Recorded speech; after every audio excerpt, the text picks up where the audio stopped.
Oke, anatomi fisiologi pencernaan ini agak panjang ini, tapi lebih pendek dibandingkan yang tadi. Dari mulut sampai ke anus, ya dari mulut ke lambung sampai ke anus. Penampang mesin pencernaan manusia. Ya, dari mulut ke esofagus. Esofagus di belakang ya, di depannya trakea.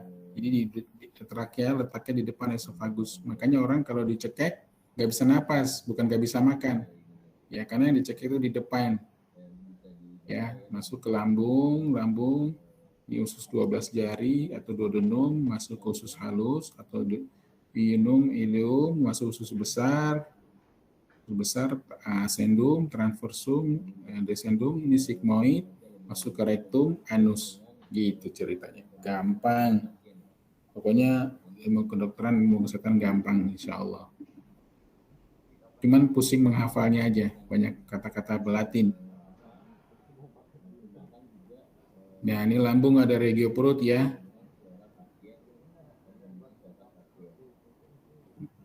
Kita mulai dari mulut dulu. Ini kenapa ada di sini ya sebentar.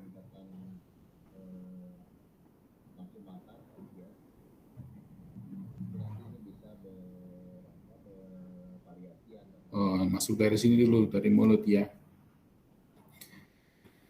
Dari mulut dulu ya, dari mulut. Jadi makanan masuk, pencernaan masuk ke makanan masuk dicerna oleh pertama kali oleh mulut.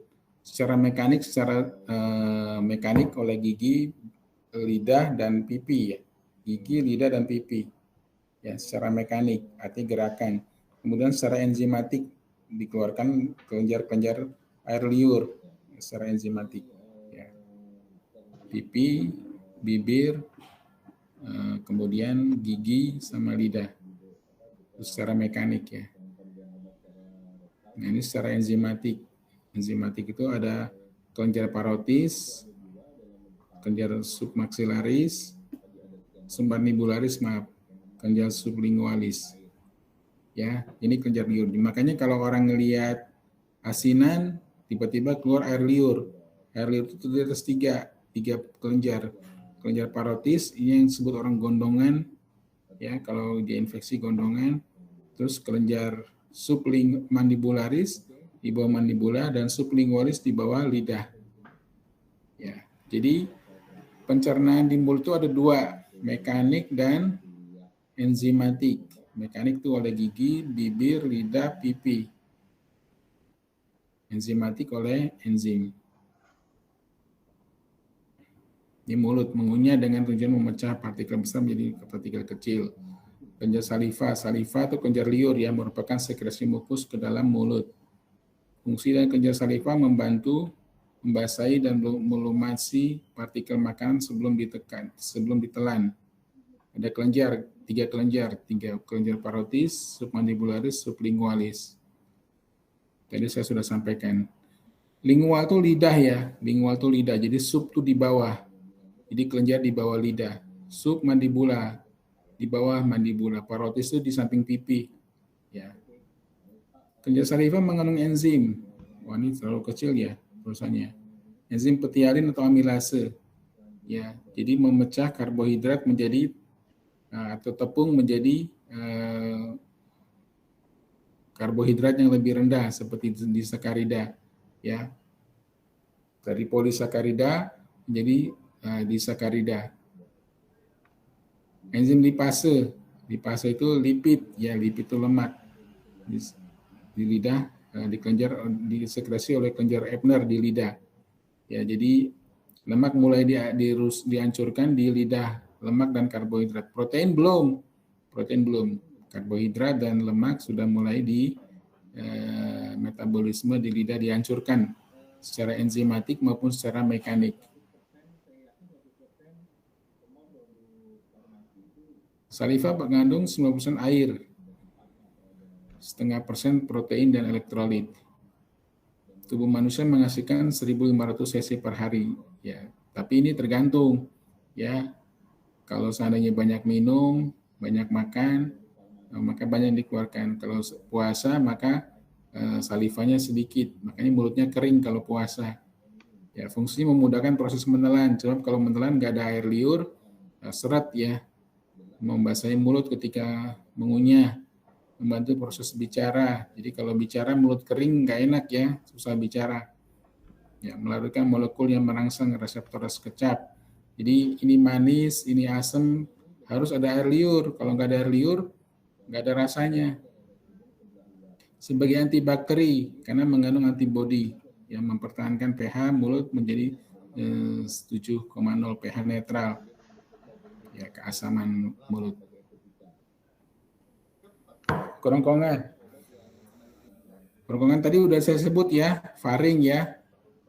Nasofaring, orofaring, itu saluran aja faring itu laringofaring. Jadi yang hanya berfungsi untuk makan hanya orofaring. Kalau nasofaring sama laringofaring itu pernafasan. Orofaring itu salurannya. Kemudian masuk ke epiglotis. Epiglotis ketika menelan menutup epiglotisnya sehingga epiglotis ini punya pernafasan. Epiglotis ini milik pernafasan sehingga ketika orang menelan epiglotisnya menutup. Supaya apa? Supaya makanan tidak masuk ke dalam trakea atau laring. Faring merupakan saluran antara faring merupakan saluran antara faring dan esofagus, ya, yang menjadi tempat transisi pergerakan makanan secara volunteer di bawah kendali sadar menjadi gerakan involunteer. Jadi kalau kita menelan cuman sampai leher ya, cuman sampai faring ya, di bawah faring kita nggak bisa lagi mengendalikan, itu sudah involunteer. Refleks menelan atau deglutisi yang terjadi di faring akan mendorong makanan melalui esofagus menuju lambung. Ya, esofagus itu kerongkongan ya. Esofagus itu tahu ya, tadi sudah dikasih gambarnya, refleks menelan. Ya, jadi kalau sudah masuk ke faring, maka didorong ke esofagus itu involunteer. Kita nggak bisa lagi ngontrol. Selain berfungsi untuk mentransfer makanan dan air ke dalam lambung, faring dan esofagus juga mensekresi mukus atau lendir. Proses pemindahan makanan sejak ditelan hingga mencapai lambung membutuhkan waktu lebih kurang 8 detik. Ya, lebih kurang. Kenapa? Tergantung kalau makan bubur sama makan sate ya beda. Ya. Sebagian besar waktu tersebut dihabiskan untuk proses turunnya makanan melewati esofagus. Sedangkan cairan murni dapat turun ke esofagus hanya dalam waktu 1 detik. Jadi misalnya minum, glek langsung masuk. Atau 8 kali lebih cepat dibandingkan makanan lunak. Makanan turun melewati esofagus dengan bantuan gerakan peristaltik. Insya Allah ada gambar nanti peristaltik. Peristaltik merupakan gelombang gerakan yang cukup kuat dan bekerja seperti gaya gravitasi. Ya, bahkan dalam kondisi tanpa gravitasi, manusia masih dapat menelan kurang lebih setengah ons makanan. Artinya begini, ketika kepala di bawah, kaki di atas, orang masih bisa menelan karena gerakan peristaltik tadi. Ya. Dari esofagus masuk ke gaster. Lambung merupakan segmen saluran pernapasan lain yang melebar yang utamanya adalah menampung makanan yang telah dimakan. Mengubah menjadi bubur. Namanya kimus atau kim.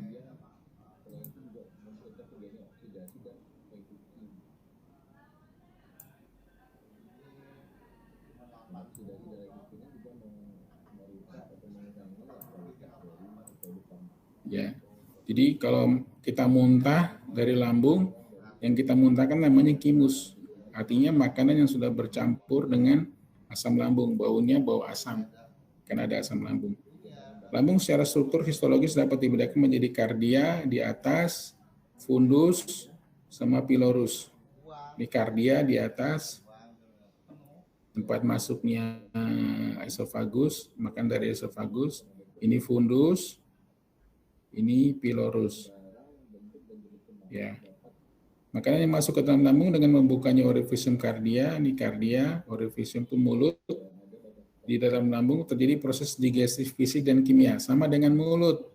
Ya, mulut ada pencernaan secara mekanik dan atau fisik dan pencernaan secara kimia atau enzimatik. Ya, Di lambung juga itu diperas makanan diperas, keluar enzim. Ini enzimnya, zat selendir, pepsinogen, HCl, gastrin, semuanya mengandung enzim-enzim untuk memetabolisme makanan yang masuk ke dalam. Tapi lemak tidak ya, lemak tidak. Lemak nanti di dalam duodenum atau usus 12 jari.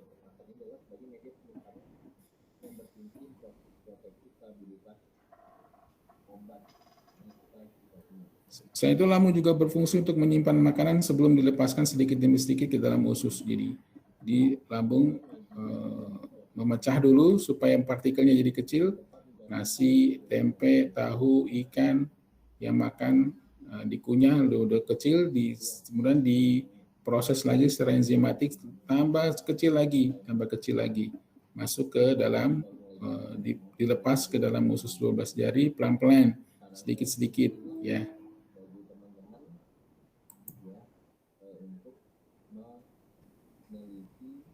Ini di sel lambung ada sel goblet, tadi sel goblet juga pada pernafasan juga ada, sel menghasilkan mukus neck cell yang berfungsi mensekresi mukus. Mukus itu cairan kental ya, kalau serus cairan encer. Jadi kalau saliva itu serosa, kalau ingus itu mukosa, ya karena ingus kental. Kalau air mata itu serosa, karena air mata itu encer. Mukus bersama-sama dengan HCO3 membentuk sistem pertahanan non spesifik lambung gastric mucosal barrier yang berfungsi melindungi epitel lambung. Ya, ini goblet. Sel parietal berfungsi untuk memproduksi asam klorida HCl. Asam ini berfungsi untuk membunuh bakteri, ya pH-nya sampai 1,5 sampai 3. Jadi fungsi HCl adalah membunuh kuman. Hasil dihasilkan oleh sel parietal. Sel chief memproduksi pepsinogen.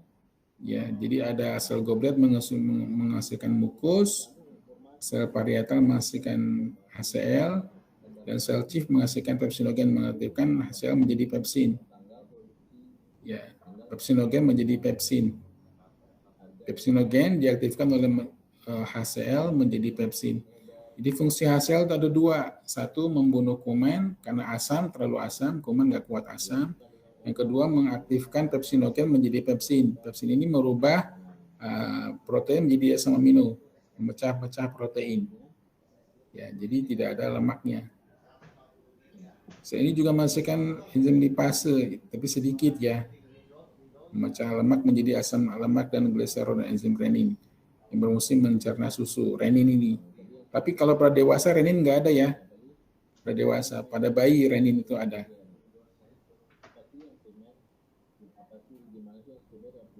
Ada sel G yang menghasilkan hormon gastrin. Hormon gastrin dilepaskan setelah makan masuk ke dalam lambung dan berfungsi memicu sekresi jus digesti oleh kelenjar gaster.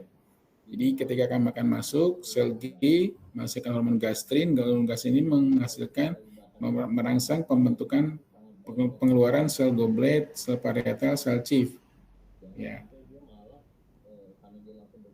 Sel D yang berfungsi menghasilkan hormon somatostatin bekerja untuk menghambat asam. Ya, ketika udah tinggi asamnya, maka sel D keluar hormon somatostatin untuk menghambat asam. Karena kalau terlalu asam, selnya akan rusak. Ketika enzim tergabung dalam cairan lambung, gastric juice bercampur dengan makanan melalui proses mekanis, yaitu kontraksi dan relaksasi lambung. Jadi seperti diperas-peras ya. Normal lambung mengalami kontraksi sebanyak 3 kali per menit. Tergantung ya, kalau makan sambal itu kontraksi lebih banyak ya. Dan mempunyai kapasitas untuk menampung kurang lebih 2/3 volume maksimal makanan. Pada puasa kurang dari 2 ons. Kontraksi dan relaksasi lambung ini diinisiasi oleh pikiran, penglihatan, penciuman, serta pengecapan makanan. Jadi misalnya begini, ketika kita melihat orang makan rujak, lambung kita kontraksi kruk, seolah kita lapar. Padahal kita tidak sedang makan, teman ngelihat orang sedang makan rujak. Atau sedang mikirin, ayo kita pikirin makan apa yang enak, pizza yuk. Ya, kita mikirin makan pizza, baru lagi dipikir aja udah bunyi tuh lambung. Ya. Atau menciuman, bau kue nih, bau kue, menciuman. Langsung perutnya bunyi. Ya. Produksi cairan lambung dapat ditekan jika makanan tidak tampak menarik. Ya, aduh, ada makanan busuk. Ya, nggak bagus, kelihatannya nggak enak, bau, dan seterusnya. Dan maka cairan lambung akan berkurang. Memiliki bau tidak sedap atau dikonsumsi dalam suasana tidak nyaman, hati kesel, jumlah makanan besar, wah ini banyak banget nih, gimana cara makannya nih, maka asam lambung, cairan lambung tidak terlalu banyak keluar. Oke.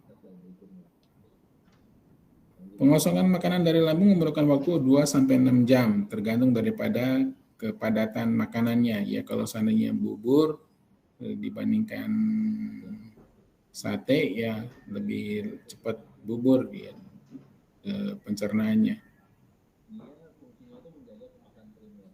Proses digesti pengosongan lambung tergantung pada jenis makanan, udah diketahui.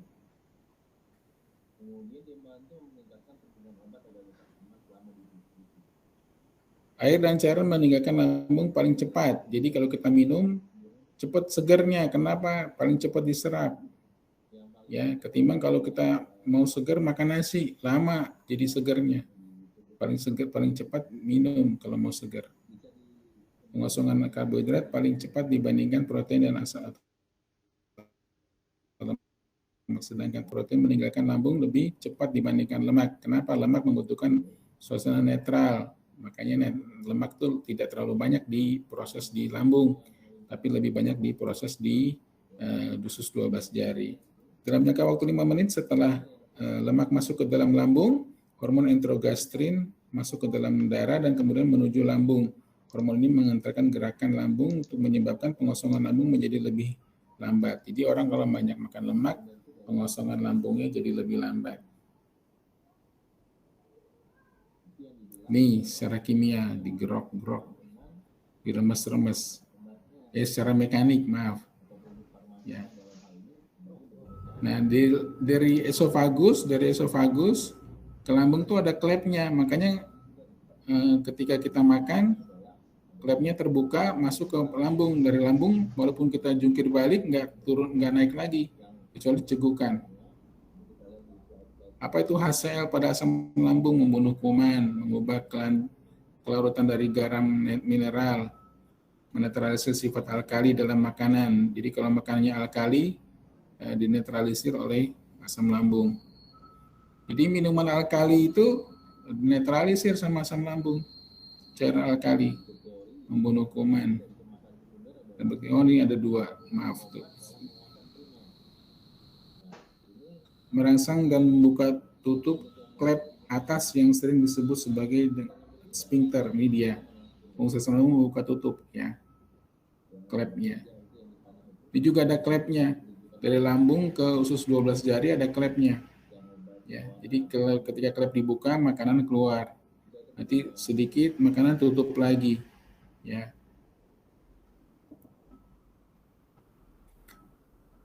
Ini tadi sudah disebut. Sekarang duodenum, usus 12 jari, ya, duodenum. Ini dari lambung, ya. Ini dari lambung. Lambungnya dipotong, usus 12 jari. Usus 12 jari ini keluarlah enzim dari pankreas dan dari lever. Usus halus relatif panjang, kira-kira 6 meter. Usus halus, ya. Usus halus terdiri atas 3 bagian. Usus halus terdiri atas 3 segmen, duodenum, ileum, dan ileum. Kurang lebih 4-6 meter. Ini memungkinkan kontak yang lama antara makanan dan enzim pencernaan serta antara hasil-hasil pencernaan dan sel-sel absorptif epitel pembatas. Kenapa 6 meter? Kenapa 4 meter lambung itu, usus itu? Supaya makanan itu terserap lebih efektif. Bayangkan 4 meter. Makanan lewat di situ, ya diserap lah, habis. Ya, serat-serat sisanya yang nggak kepake dibuang berupa feses. Ya, usus halus sebagai tes duodenum. Ini untuk menyerap lemak, ya, duodenum untuk menyerap lemak. Ya, Yeyunum, ileum untuk menyerap saripati makanan, ya, protein, karbohidrat. Kalau kolon menyerap air, usus besar.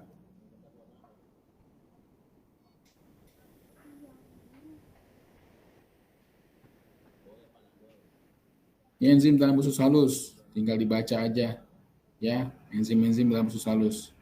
Ada lipase, mengubah trigliserid menjadi gliserol asam lemak, nih mengubah asam lemak, lemak menjadi asam lemak, ya, tinggal dibaca saja. Laktase mengubah laktosa menjadi glukosa. Dalam usus halus proses pencernaan diselesaikan dan hasil-hasilnya diabsorpsi. Usus halus, ya. Jadi yang diserap adalah hasil makanan, ya, proses pencernaan, bukan air. Pada manusia sebagian besar absorpsi lipid terjadi dalam duodenum, itu tadi saya sampaikan, dan yeyunum bagian atas. Pencernaan lipid terutama terjadi sebagai akibat kerja lipase pankreas. Tadi saya sudah sampaikan. Ini lipase, ya, dihasilkan oleh pankreas. Asam-asam amino dan monosakarida yang berasal dari pencernaan protein dan karbohidrat diasosiasi oleh sel-sel epitel oleh transport aktif tanpa korelasi morfologis yang dapat dilihat. Artinya bentuk apapun karbohidratnya yang pecah diambil, asam amino bentuk apapun diambil tanpa lihat morfologinya. Kan monosakarida itu ada 3, ada glukosa, ada galaktosa, ada sukrosa, ya, ada fruktosa, maaf, ada fruktosa. Usus halus merupakan tabung yang memiliki panjang kurang lebih 6-7 meter, tadi sudah saya sampaikan. Duodenum 20 cm atau 16 cm. Ya. Sebagian besar proses digesti kimia dan absorpsi terjadi dalam usus halus, sudah saya sampaikan tadi. Digesti kimia sudah saya sampaikan tadi. Liver menghasilkan empedu. Fungsi empedu ini untuk mencerna lemak, supaya lemak bisa diabsorpsi. Sehingga ketika ada orang sakit liver atau empedunya banyak batu, empedunya dibuang, maka orang yang makan lemak itu tersebut, orang yang makan lemak tidak bisa lemaknya diabsorpsi oleh tubuh. Ya, lemaknya tidak bisa diabsorpsi oleh tubuh. Kenapa? Karena levernya rusak. Kenapa lever rusak? Tidak bisa memetabolisme lemak karena tidak dihasilkan empedu. Jadi fungsi empedu untuk mengemulsikan lemak supaya lemak itu bisa dimakan atau bisa diserap oleh tubuh, oleh usus 12 jari. Ya. Empedu itu namanya bilirubin. Ya. Ini sudah lemak-lemak yang masuk ke dalam diemulsifikasi oleh garam empedu. Empedu itu isinya bilirubin, ya. Jadi droplet lalu menjadi asam amino. Asam lemak, maaf, lalu jadi trigliserida masuk ke dalam darah. Nah, bedanya lemak itu darahnya ke dalam limfe, ya, bukan ke dalam pembuluh darah sel darah merah. Ke dalam pembuluh darah. Kebanyakan masuk ke limfe, ya, ke limfe. Nah, sekarang usus besar. Ini usus halus, ya, ileum. Ini usus besar. Ini appendix, usus buntu. Ya, ini usus besar. Ini kolon ascendens itu naik. Kolon transversal itu menyilang. Dan kolon descendens itu menurun. Ini sigmoid. Sigmoid itu berbentuk S. Sigmoid itu melengkung, simpang. Ya, ini rektum, ini anus. Fungsi kolon apa? Satu, untuk menghasilkan feses. Yang kedua, untuk menyerap air. Makanya fesesnya jadi keras. Kalau kelamaan tidak buang air besar, maka fesesnya menjadi keras. Tapi kalau kolonnya infeksi, banyak kuman, maka penyerapan airnya terganggu sehingga diare atau mencret. Ascendens, transversum, descendens udah usus besar menghubungkan usus halus melalui katup iliosekal yang berfungsi untuk mengendalikan kecepatan masuknya makanan. Ini katup, namanya katup iliosekal. Ini ileum, ini cecum. Cecum itu awal daripada usus besar, namanya cecum. Di cecum inilah ada usus buntu, ya.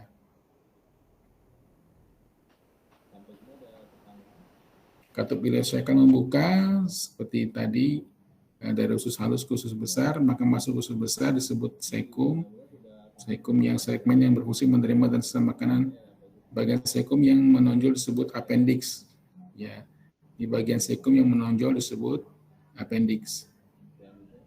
Posisi appendix yang eksentrik mengakibatkan sisa makanan mudah berakumulasi di rongga tersebut dan dapat mengakibatkan peradangan atau appendicitis.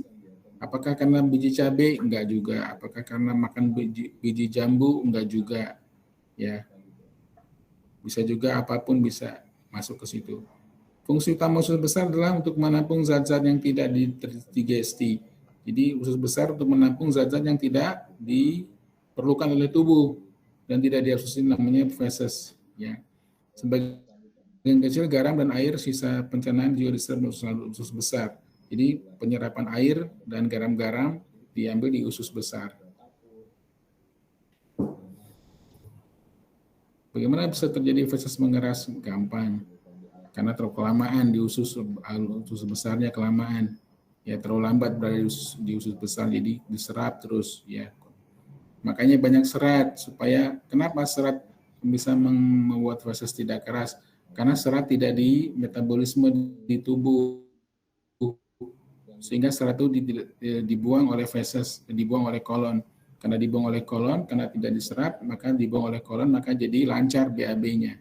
Itu ringkasnya begitu.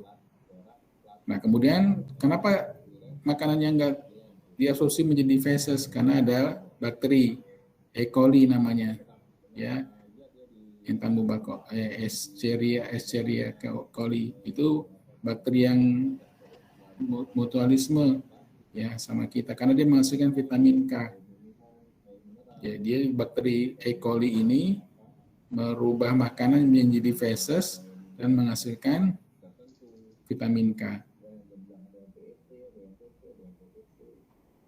Fungsinya untuk usus air, pembentukan massa feses, pemberian mukus, pelumasan, ya. Anus, ya.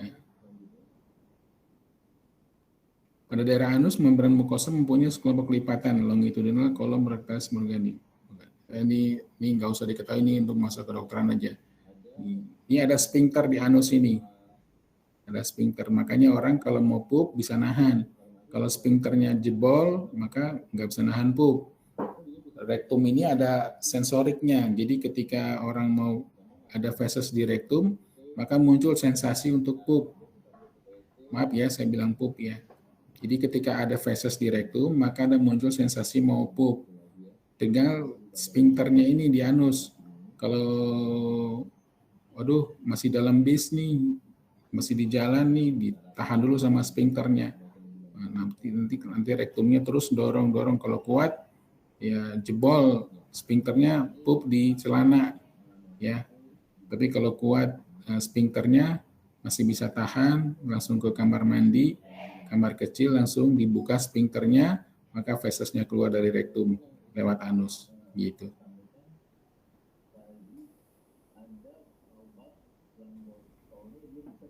Ini saya kembali ke yang tadi slide-nya, ke salah pindah, salah taruh.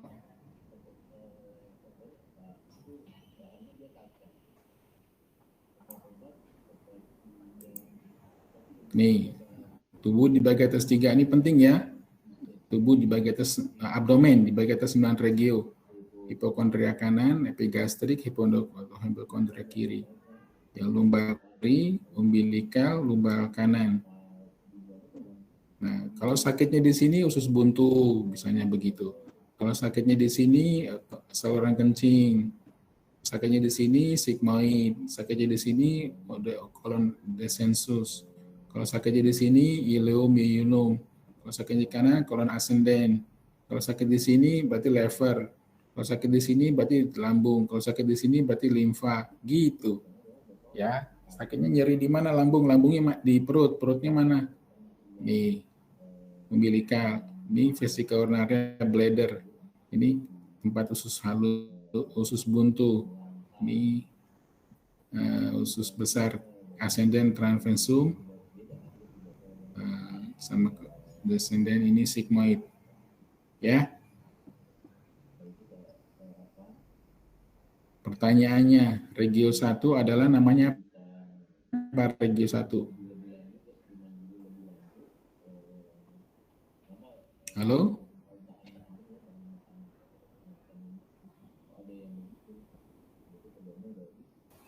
Halo, dengar nggak? Iya, dengar dok. Tadi susah Oh iya. dipencet. Regio 1 apa namanya? Itu Bocoran ya. iya. Hipokondrio kanan ya, right Iya. hipokondrio. Ya. Mitokondria. Kalau epigastrik isinya apa epigastrik? Kalau nyeri di epigastrik di ulu hati isinya apa? Lambung. Lambung, pinter. Kalau di iliaka kanan? Usus buntu. Pinter. Kalau di hipogastrik? Saluran kemih. Ya, kandung kemih ya. Mm-mm. Kalau di umbilikal? Itu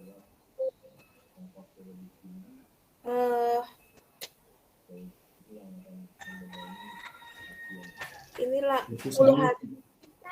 Usus Usus halus. buntu. Usus buntu di sini, iliak kanan. Itu Umbilikal, usus halus. Ya. ya. Ingat regio-regionya ya. Iya. Baik, saya rasa itu dari saya. Terima kasih. Ada pertanyaan kah? Tidak dok. Sudah ya? Iya. Nanti kalau ada pertanyaan masukin ke grup aja ya. Iya dok. Terima kasih sekali ucapan. Mudah-mudahan minggu depan ketemu lagi. Udah siap-siap.